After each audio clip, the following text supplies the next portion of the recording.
প্রিয় শিক্ষার্থীরা সকলকে স্বাগত জানাচ্ছি আমার নতুন আরো একটি ভিডিওতে। এবছর যারা জুনিয়র বৃত্তি পরীক্ষা দিতে যাচ্ছ অর্থাৎ 2025 সালে যারা জুনিয়র বৃত্তি পরীক্ষা দিতে যাচ্ছ অষ্টম শ্রেণীতে, তোমাদের জন্য আনসিন প্যাসেজ ইংলিশ ফার্স্ট পেপারে আনসিন প্যাসেজ থাকবে। এই আনসিন প্যাসেজ থেকে দুটি উত্তর করতে হবে। তোমার জন্য অপশন থাকবে মোট 3টি,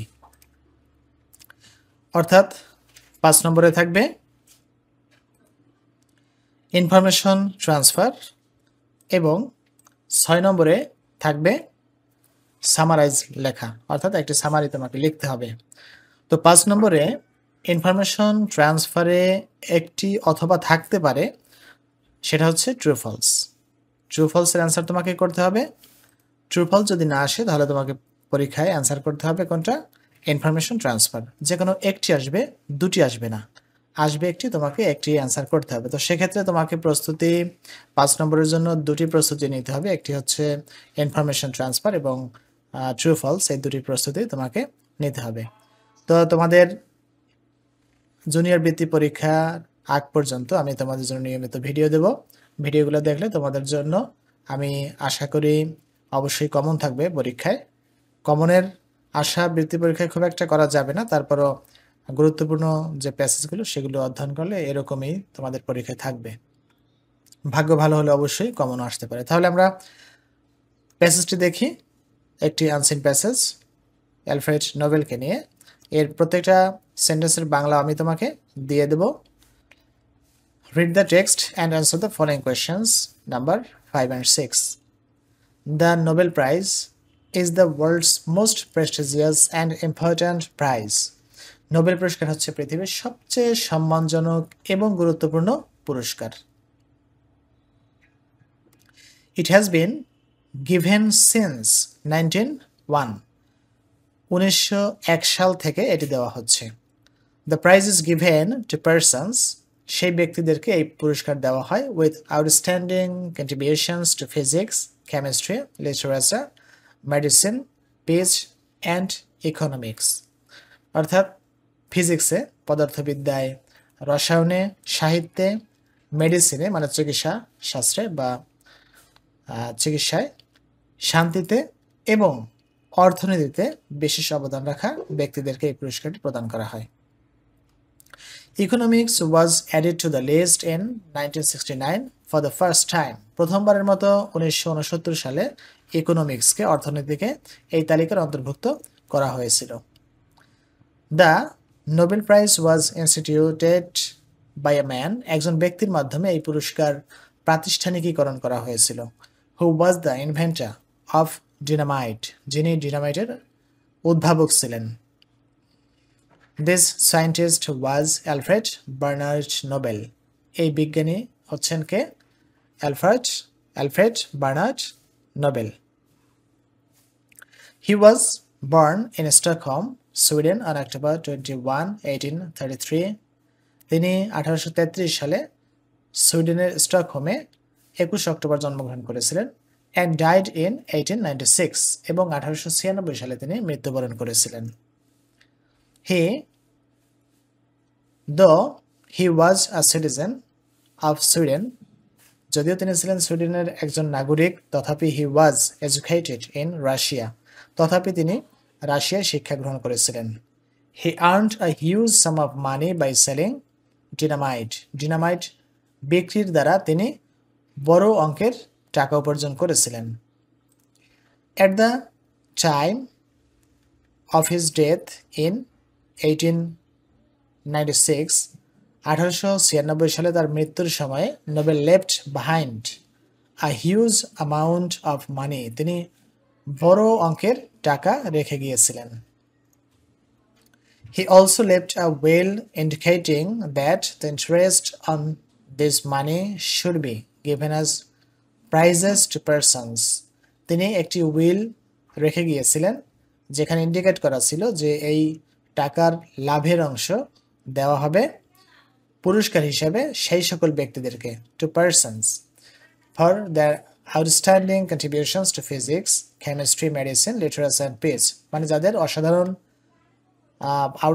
অসাধারণ কন্ট্রিবিউশন, অবদান থাকবে ফিজিক্সে, কেমিস্ট্রিতে, মেডিসিনে, সাহিত্যে এবং শান্তিতে। This prize was named as Nobel prize. এই পুরস্কারের নামকরণ করা হয়েছিল নোবেল প্রাইজ হিসেবে। The first Nobel Prize was given to Röntgen on 10th December 1901 for inventing X-ray. X-ray আবিষ্কারের জন্য 1901 সালে 10 ডিসেম্বর রনজেনকে দেওয়া হয়েছিল প্রথম নোবেল পুরস্কার। তো আমরা দেখলাম এখানে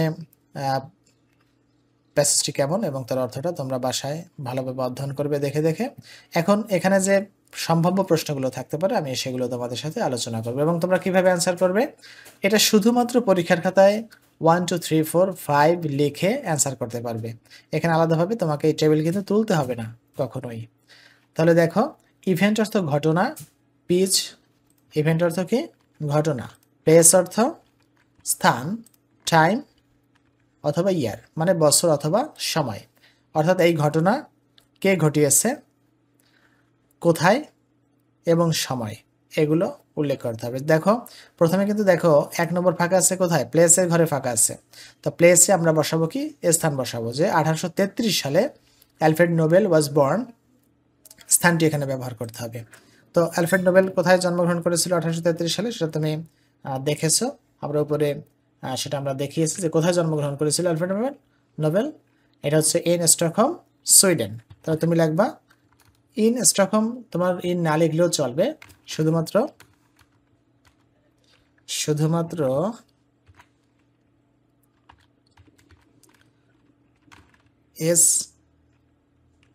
STOCK স্টকহোম,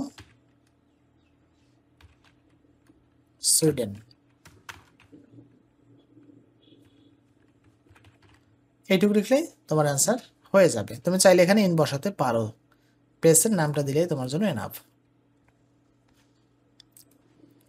2 নম্বরে দেখো কোথায় ফাঁকা আছে, এখানে ইভেন্টের ঘরে ফাঁকা আছে, মানে 1900 এখানে কি সময় অথবা বছর, 1969 সালে ঘটনাটা কি ঘটেছিল সেই ঘটনাটা এখানে তোমাকে লিখতে হবে। তো কি ঘটনা ঘটেছিল 1969 সালে, এখানে ঘটেছিল কি যে 1969 সালে ইকোনমিক্স যুক্ত করা হয়েছিল সেই নোবেলের যে পুরস্কারগুলো ছিল। ইকোনমিক্স আগে দেওয়া হতো না, 1969 সালে প্রথম দেওয়া শুরু হয়েছিল। তাহলে তুমি লিখবা ইকোনমিক্স ওয়াজ অ্যাডেড, এটুকু লিখলেই যথেষ্ট। ইকোনমিক্স যুক্ত করা হয়েছিল টু দ্য লিস্ট, এগুলো তোমার দরকার নেই লেখার। এখানে শুধুমাত্র তথ্য চাচ্ছে, গ্রামাটিক্যাল কারেকশনের চেয়ে বেশি নজর দিতে হবে ইনফরমেশনে। নোবেল রিসিভড এডুকেশন, নোবেল শিক্ষা গ্রহণ করেছিলেন, প্লেস কোথায় গ্রহণ করেছিলেন 3 নম্বর ফাঁকা আছে। তাহলে তিনি শিক্ষা গ্রহণ করেছিলেন কোথায়, রাশিয়ায়। জন্মগ্রহণ করেছিলেন সুইডেনে, কিন্তু তিনি শিক্ষা গ্রহণ করেছিলেন রাশিয়ায়। তো সেক্ষেত্রে আমরা ইন রাশিয়া লিখতে পারি, রাশিয়ায়। তুমি কিন্তু অ্যান্সারগুলো করবে আলাদা জায়গায়। এরপর দেখো ইভেন্টের ঘরে কি আছে, আমি এভাবে দেখাই তাহলে তোমার দেখতে সুবিধা হবে। ইভেন্টের ঘরে কি আছে 4 নম্বরে, ইভেন্টের ঘরে at the time of his death, তার মৃত্যুর সময়ে তিনি কি করেছিলেন। মৃত্যুর সময় তিনি, আমরা জানি যে বড় অঙ্কের টাকা তিনি রেখে গিয়েছিলেন এবং একটা উইল রেখে গিয়েছিলেন। তো মৃত্যুর সময় উইলটাকে আমরা লিখতে পারি এখানে Alfred Nobel left a will. এখানে উইল মানে যে ডিডের কথা বলি আমরা, উইল মানে সে অক্সিলারি ভার্ব উইল না, উইল অর্থ একটা ডিড, একটা বাংলায়ও আমরা এটাকে উইলেই বলি, যে মৃত্যুর পরে তার ওই টাকাটা কিভাবে ব্যবহার করবে এজন্য একটা দলিল, সোজা কথা, এটা তিনি রেখে গিয়েছিলেন। এরপর দেখো 5 নম্বরে 1896 সালে 5 নম্বরে ইভেন্টের ঘর, এটা 1896 সালে কি ঘটেছিল 5 নম্বরে সেটা আমরা লিখব। তো 1896 সালে অ্যালফ্রেড নোবেল তিনি মৃত্যুবরণ করেছিলেন, মারা গিয়েছিলেন। তাহলে অ্যালফ্রেড নোবেল ডায়েড, ঠিক আছে। এভাবে তুমি শুধুমাত্র নিচে 1 2 3 4 লিখে অ্যান্সারটা লিখলে তোমার জন্য হয়ে যাবে। তো এর পরিবর্তে আরও কি থাকতে পারে আমরা সেটাও দেখব, যে যদি এই ইনফরমেশন ট্রান্সফার না থাকে সেক্ষেত্রে থাকবে ট্রু ফলস। এই ট্রু ফলসের অ্যান্সার কিন্তু তোমাকে করতে হবে। সেক্ষেত্রে ট্রু ফলসের অ্যান্সার কিভাবে করবে দেখো, এখানে লিখে দিছে কি,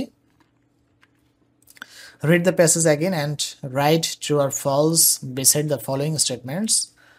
পড়ো প্যাসেজটি পুনরায় পড়ো এবং সত্য বা মিথ্যা লেখো, মানে ট্রু অথবা ফলস লিখতে হবে। যদি ট্রু হয় তাহলে শুধু ট্রু লিখলে শেষ, ইট ইজ ট্রু এরকম কিছু লিখতে হবে না, শুধু ট্রু লিখতে হবে। আর যদি ফলস হয় তাহলে তোমাকে লিখতে হবে শুধু ফলস। এরপরে যে কাজটি করতে হবে, beside the following statement give answers for the false statement. যদি কোনো স্টেটমেন্ট ফলস হয় তাহলে সেক্ষেত্রে তোমাকে কারেক্ট উত্তরটি লিখতে হবে। তো কুমিল্লা বোর্ডে এসেছিল যেটা 2016 সালে স্কলারশিপে, সেটা আমরা দেখবো এখানে, যে Alfred Bernard Nobel was the inventor of dynamite. Dynamite আবিষ্কার করেছিলেন অ্যালফ্রেড বার্নার্ড নোবেল। হ্যাঁ, এটা সত্য। যদি সত্য হয় তাহলে আমরা কি লিখবো, শুধুমাত্র তুমি লিখবা, এটা কিন্তু তোমাকে তুলতে হবে না, তুমি শুধুমাত্র এ লিখে এই ট্রু শেষ, বি লিখে। এখন বি নম্বরের অ্যান্সার আমরা করব। আমি তোমাকে অ্যান্সারটা সরাসরি দেখাচ্ছি, এই প্রশ্নগুলো তো তোমাকে তুলতে হবে না, শুধুমাত্র ওই যে এখানে যেটা লিখেছি, যেমন দেখো ট্রু, এ নম্বরে শুধুমাত্র ট্রু লিখেছি, এটুকু লিখলেই তোমার শেষ, এই সেন্টেন্সটা তোমাকে তুলতে হবে না।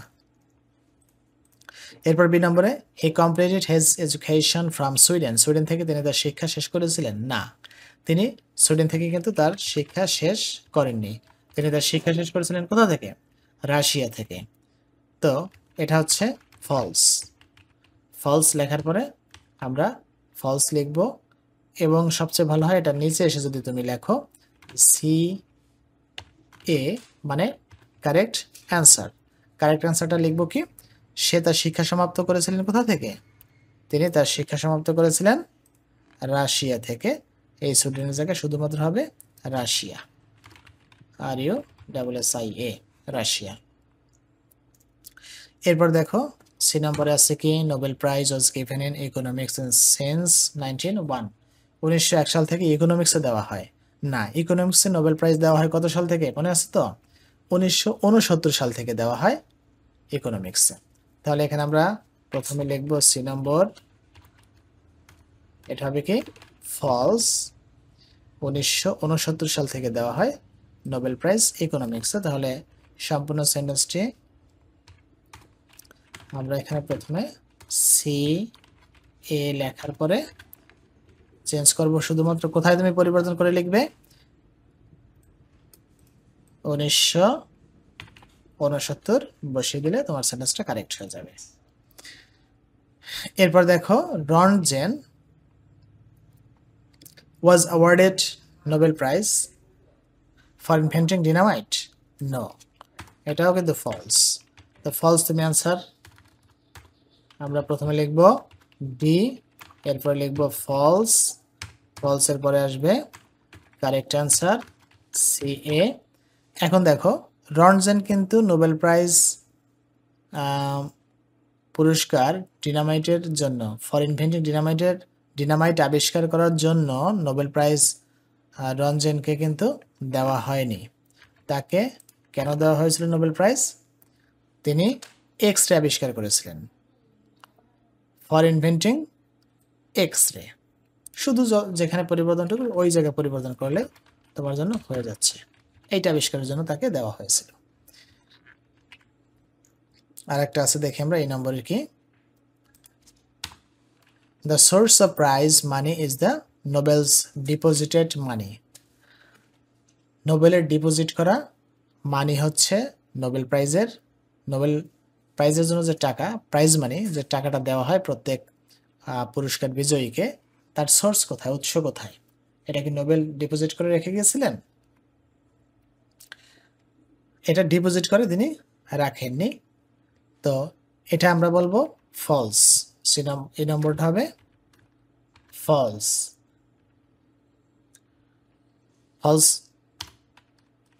ফলস হলে সেটার আবার আমরা কারেক্ট অ্যান্সার কিন্তু আমরা লিখি। তো কারেক্ট অ্যান্সার আমরা কি লিখব, the source of prize money is the interest of Nobel's deposited money. এখানে কিন্তু এই সেন্টেন্সটা এখানে আংশিক পরিবর্তন করে লেখা যাবে, the source of prize money is the Nobel's এটা ডিপোজিটেড মানি হবে না, এটা হবে কি is the interest of Nobel's deposited money, is the interest of Nobel's deposited money. এখানে যদি নোবেলের ডিপোজিট করা টাকাই নোবেল পুরস্কার হিসেবে দেওয়া হয় তাহলে সেক্ষেত্রে নোবেলের টাকাটা তো একসময় শেষ হয়ে যাবে, তখন আর মানুষ পাবে না। এজন্য তার ডিপোজিট করা মানির যে লভ্যাংশ আসে সেই লভ্যাংশ থেকে দেওয়া হয় প্রত্যেক বছর নোবেল প্রাইজ। সিলেট বোর্ড 2014 সালে কি আসছে আমরা একবার পড়ে নেব। The Nobel prize is one of the most steamed prices of the world. Steamed মানে হিসাব করা হয় যে পুরস্কারগুলো, তার মধ্যে অন্যতম হচ্ছে নোবেল প্রাইজ। হ্যাঁ, সত্য কথা, এটা ট্রু হবে। বি নাম্বারটা, ফ্রম দ্য বিগিনিং, শুরু থেকে Nobel prize has been given in 6 fields. 6টি ক্ষেত্রে শুরু থেকে নোবেল প্রাইজ দেওয়া হচ্ছিল। এটা কি সত্য? দেওয়া হয়েছে? না, এটা আসলে শুরু থেকে নোবেল প্রাইজ দেওয়া হয়েছে 5টি ফিল্ডে। পরবর্তীতে 1969 সালে আরও একটি ইকোনমিক্স যুক্ত করা হয়েছে। তাহলে এটা ফলস হবে। এটা কারেক্ট অ্যান্সার, শুধু 6 এর জায়গায় 5 দিলেই কারেক্ট অ্যান্সার হয়ে যাবে। তোমাকে কিন্তু আসলে সেন্টেন্সটি বানাতে হচ্ছে না, অনেকটা ওখানে পরিবর্তন করে দিলেই হয়ে যাচ্ছে। Alfred Bernard hails from Russia. Alfred Bernard তিনি কি রাশিয়া থেকে এসেছিলেন, মানে রাশিয়া তার জন্ম এরকম বুঝিয়েছে? না, তিনি মূলত হেলস ফ্রম রাশিয়া। আমরা বলি যে Alfred Bernard has come from Russia, hails from Russia, এগুলো একই অর্থ। রাশিয়া জন্মগ্রহণ তিনি করেননি, তিনি জন্মগ্রহণ করেছেন কোথায়? সুইডেনে। এই রাশিয়ার জায়গায় শুধুমাত্র সুইডেন হবে। এরপর দেখো, he invented dynamite for the welfare of mankind. মানব জাতির কল্যাণের জন্য তিনি ডিনামাইট আবিষ্কার করেছিলেন? না, তিনি মূলত মানব জাতির কল্যাণের জন্য ডিনামাইট আবিষ্কার, আসলে মানব জাতির কল্যাণের জন্য তিনি আবিষ্কার করেছিলেন, এটা কিন্তু একদিকে সত্যি। কারণ ডিনামাইটের মাধ্যমে মানুষ হবে, উপকৃত হবে, কিন্তু আসলে মানুষ একসময় ব্যবহার করেছে খারাপ দিকে, হয়তো ধ্বংসাত্মক কাজে মানুষ ব্যবহার করতে পারতো। এই ধারণা থেকেই তিনি পরবর্তীতে পুরস্কারটি সূচনা করেন। তো এটাকে আমরা ট্রু হিসেবে নেব, কারণ প্যাসেজের মধ্যে যে তথ্য আছে তাতে এটা ট্রু হয়, এটা সত্য। He left behind a small amount of মানি। না, এটা ফলস। এটা কারেক্ট আনসার হবে কি? এটা কারেক্ট হবে। এখানে a small amount of money বলেছে, আমরা বলবো a big amount of money অথবা a huge amount of money বলবো। বিশাল অঙ্কের টাকা তিনি রেখে গিয়েছিলেন। এরপর 6 নম্বরে যেটা থাকবে প্রশ্ন, 6 নম্বরের প্রশ্নটা তুমি কিভাবে অ্যান্সার করবে? দেখো, write a summary of the above passage in your own words. তোমার নিজের ভাষায় একটা সামারি তুমি এখানে লিখবে। তো সেক্ষেত্রে আমি তোমাকে দেখাতে পারি একটা সামারি, যেটা তুমি নিজের মতো করে শিখে নিতে পারো, এটা লিখলে তোমার জন্য হয়ে যাবে। তো আমি মনে করি সামারিটা প্যাসেজের ভিতর থেকে তুমি অভ্যাস করবে, যাতে তুমি নিজের মতো করে অ্যান্সার দিতে পারো। তো 6 নম্বরের সামারির জন্য আমি তোমাকে একটা স্যাম্পল দেখাতে পারি, যেভাবে তুমি যদি করো তাও হয়ে যায়। প্যাসেজটি দেখে সেখান থেকে তুমি তথ্যগুলো নিয়ে এরকম লেখার চেষ্টা করবে। নিজের থেকে লিখতে পারলে ভালো, আর যদি না লিখতে পারো প্যাসেজ থেকে কিছু কিছু করে নিয়ে তথ্য নিয়ে তুমি সেখানে ছোট ছোট করে সেন্টেন্স তৈরি করে দিলেই হবে। কমপ্লেক্স কম্পাউন্ড সেন্টেন্সের কোনো দরকার নেই। তো সেক্ষেত্রে দেখো এভাবে হলে কেমন হয়। The Nobel prize is the world's most prestigious award। অর্থাৎ নোবেল প্রাইজ হচ্ছে পৃথিবীর অন্যতম সম্মানজনক, মানে সবচেয়ে সম্মানজনক পুরস্কার। ইট ইজ গিভেন সিন্স 1901 সাল থেকে ফর, এগুলো কিন্তু তোমার প্যাসেজ থেকে কিছু তথ্য নেওয়া, তাই না? For outstanding contributions in physics, chemistry, লিটারাস ওই যে 5টা এবং আরেকটা 6টা ফিল্ডের কথা তোমাকে লিখতে হবে। লিটারাস এরপর আছে কি medicine, piece and economics. It was initiated by Alfred Nobel, the inventor of dynamite. মানে এটা শুরু করা হয়েছিল আলফ্রেড নোবেলের মাধ্যমে, ডিনামাইটের আবিষ্কারক, উদ্ভাবক।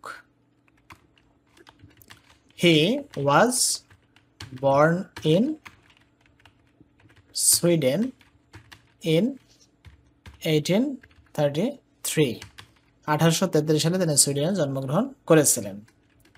He left huge amount of money in his will to fund the prize. অর্থাৎ তিনি he left huge amount of money, তিনি বড় অঙ্কের টাকা রেখে গিয়েছিলেন in his will, তার দলিলে, to fund the prize, এই প্রাইজকে ফান্ড করতে, মানে এই প্রাইজের জন্য যে টাকা পয়সা লাগবে সেগুলোর যোগান দিতে। তাহলে এভাবে তুমি তোমার মতো করে লেখার অভ্যাস করো। এখনো কয়েকটা দিন বাকি আছে, 20-22 দিন 24 দিনের মতো এখনো বাকি আছে। আমার মনে হয় তোমরা এতে ভালো দক্ষতা অর্জন করতে পারবে। তো আমার চ্যানেলটি ভালো লাগলে সাবস্ক্রাইব করো এবং অবশ্যই তোমাদের মূল্যবান কমেন্ট সেকশনে রেখে যাবে। আমি তোমাদের জন্য ধারাবাহিক ভিডিও দিয়ে যাব বৃত্তি পরীক্ষা পর্যন্ত। তো সকলের সুস্থতা কামনা করছি। আরেকটি বিষয় জানিয়ে রাখছি, সেটা হচ্ছে এই যে সামারিটা, এই সামারিটা অবশ্যই তুমি মূল যে প্যাসেজটি থাকবে এই প্যাসেজের 3 ভাগের 1 ভাগ লিখলে হবে। হ্যাঁ, সামারি লিখতে হয় 3-এর 1 অংশের ভিতরে। খুব বড় করে লিখলে কিন্তু সামারিতে নম্বর পাবে না। সামারিটা হবে 3-এর 1 অংশ। ধরে নাও যদি 150 ওয়ার্ড হয় ওই মূল প্যাসেজটি, তাহলে তুমি সামারিটি লিখবে কত ওয়ার্ডে? 50 ওয়ার্ডের মধ্যে। ওই 2 ওয়ার্ড 5 ওয়ার্ড এদিক ওদিক কম বেশি, এটা খুব একটা বড় বেশি ম্যাটার করে না। তো এটা মাথায় রাখতে হবে 3-এর 1 অংশ হবে মূল প্যাসেজ থেকে। তো সকলের সুস্বাস্থ্য কামনা করে শেষ করছি। খোদা হাফেজ।